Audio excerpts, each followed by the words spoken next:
আমি একটু প্র্যাকটিক্যাল কথা বলবো আর কি।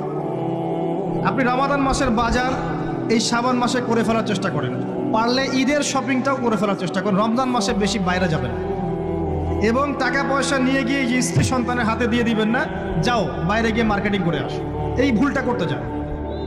নিজে পরিবেশ নষ্ট করবে, রোজার যে আধ্যাত্মিকত্ব নষ্ট হবে, আরও হাজারটা যুবকের চোখের জানা করা প্রয়োজন নাই।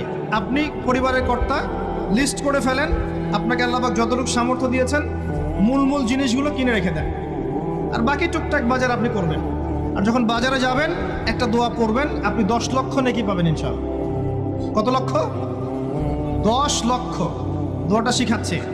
দোয়াটা হচ্ছে লা ইলাহা ইল্লাল্লাহ ওয়াহদাহু লা শারীকা লাহ লাহুল মুলক ওয়া লাহুল হামদ ইউহয়ী ওয়া ইউমীত ওয়া হুয়া হাইয়ুন লা ইয়ামুত বিয়াদিহিল খায়রু কুল্লুহু ওয়া হুয়া আলা কুল্লি শাইইন কাদির। একবার